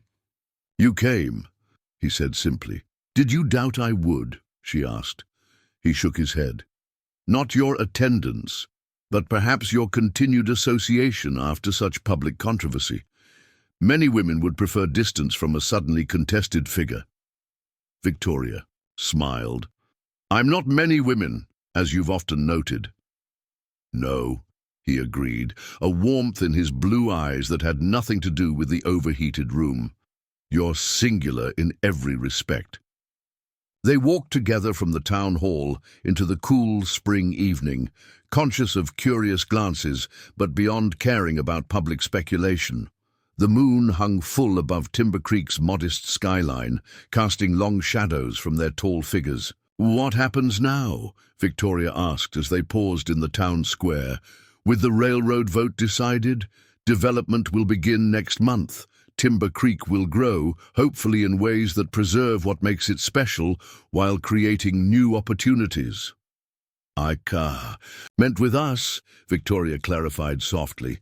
Jackson turned to face her fully, moonlight silvering his features. "That depends entirely on what you want, Victoria. I've made my interest clear from the beginning. It's only grown stronger with each conversation, each shared experience." He took her hand, his calloused palm warm against her fingers.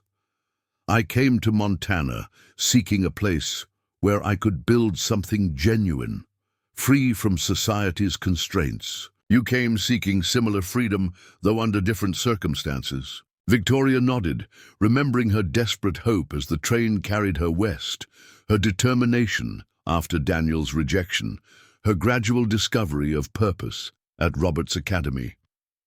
"I believe we recognize something essential in each other," Jackson continued. "Not just our unusual height, though that creates a certain unique compatibility." Victoria smiled at the gentle humor. "A rare perspective on the world." "Precisely." His expression grew serious again. "I'm asking if you might consider building something permanent together. Not immediately. I understand you value your independence and the position you've established. But eventually, as a partnership founded on mutual respect and genuine affection." The proposal, characteristic in its directness and lack of artifice, touched Victoria deeply. Unlike Daniel's calculated offer based on practical arrangement, Jackson's invitation centered on shared values and emotional connection while still respecting her need for autonomy. "I would consider that very seriously, Jack," she replied, her voice steady despite the emotions flowing beneath. "In fact, I believe I've already begun that consideration." His smile transformed his weathered face, years of careful reserve melting away. Without regard for potential observers, he drew her into an embrace, their matched heights allowing them to stand eye to eye, heart to heart in perfect alignment. "I felt truly seen for the first time the day you walked into the Literary Society meeting," he confessed. "Not just physically matched, but recognized in some deeper way." "I felt that too," Victoria admitted, "though I resisted acknowledging it at first, understandably cautious given your experience with Weber." Jackson's arms tightened slightly around her. "I'm grateful for his short-sightedness. His rejection created the possibility for us to find each other." Victoria laughed softly. "Perhaps we should thank him someday." "Perhaps." Jackson released her, though he kept her hand in his as they began walking toward Robert's Academy. "Though I suspect he's suffered enough, losing both his mail-order bride and his railroad speculation in the span of a few weeks." 6 months later, Victoria Hayes became Victoria Anderson in a ceremony held at Thunder Ridge Ranch. The wedding, unlike their courtship, was private, attended only by close friends, including the Roberts family, Judge Miller, and Academy faculty. Victoria wore a gown she had designed herself, its clean lines emphasizing rather than minimizing her height. Jackson stood beside her not in Eastern formal wear, but in the finest version of his everyday rancher's attire, authentic to the life they would share. Their vows, written together during evening conversations on Thunder Ridge's wide porch, spoke of partnership, mutual respect, and the freedom they had each found in Montana's expansive landscape and in each other's acceptance.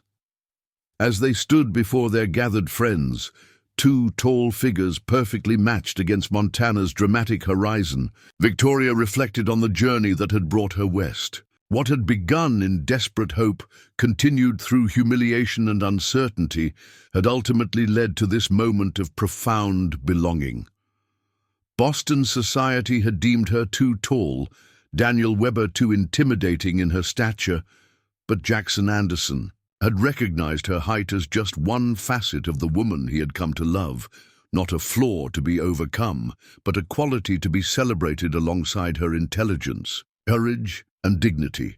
Together, they would build a future as expansive as the Montana sky, standing tall against whatever challenges awaited, their matched perspectives allowing them to see possibilities others might miss on the ever-evolving frontier.